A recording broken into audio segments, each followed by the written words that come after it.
जय श्री कृष्णा, राधे राधे। कार्तिक मास का महीना स्नान, दान, दीप दान, तुलसी पूजन और कार्तिक कथा पढ़ने के लिए विशेष महत्वपूर्ण माना जाता है। कार्तिक महीने में हर दिन अलग अलग कथाएं पढ़ी जाती हैं, कहानियां सुनी जाती हैं। आज हम कार्तिक स्नान की एक ऐसी ही कथा सुनेंगे। कार्तिक मास की कथा के अनुसार एक गांव में एक बुढ़िया रहा करती थी जो कार्तिक का व्रत रखा करती थी। उसके व्रत खोलने के समय भगवान श्री कृष्ण आते और एक कटोरी खिचड़ी रखकर चले जाते। उस बुढ़िया के पड़ोस में एक औरत रहती थी जो ये देखकर जला करती थी कि इसका कोई भी नहीं, फिर भी इसे खाने के लिए खिचड़ी मिल जाती है। एक दिन बुढ़िया गंगा स्नान करने चली गई और पीछे से श्री कृष्ण भगवान उसके लिए खिचड़ी रखकर चले गए।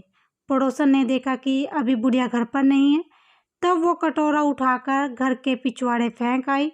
जब कार्तिक स्नान करके बुढ़िया घर आई तो उसे खिचड़ी का कटोरा ना मिला और वो भूखी ही रह गई।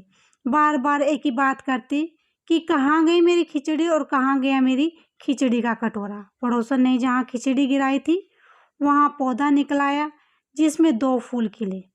एक बार राजा उस बुढ़िया के घर के पास से निकला तो उसकी नज़र उन दोनों फूलों पर पड़ी और वह उन्हें तोड़कर घर ले आया। उसने वो फूल रानी को दिए। उन्हें सूंघने पर रानी गर्भवती हो गई। कुछ समय बाद रानी ने 2 पुत्रों को जन्म दिया। जब वे दोनों बड़े हो गए तो वह किसी से ना बोलते और ना ही किसी तरह की बात करते। लेकिन जब वो दोनों शिकार पर जाते तो रास्ते में वही बुढ़िया मिलती। किसी से बात नहीं करते, लेकिन ये तुमसे कैसे बोलते हैं? बुढ़िया ने कहा कि महाराज, मुझे नहीं पता कि ये कैसे मुझसे बात करते हैं। मैं तो कार्तिक मास का व्रत किया करती थी और कृष्ण भगवान मुझे खिचड़ी का वेला भरकर दे जाते थे। लेकिन एक दिन जब मैं कार्तिक स्नान करके घर वापस आई तो वह खिचड़ी ना मिली।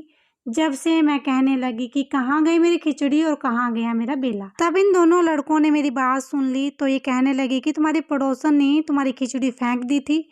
उसके 2 फूल बन गए थे जब राजा तोड़ कर ले गया और रानी ने सूंघा तो हम दोनों लड़कों का जन्म हुआ।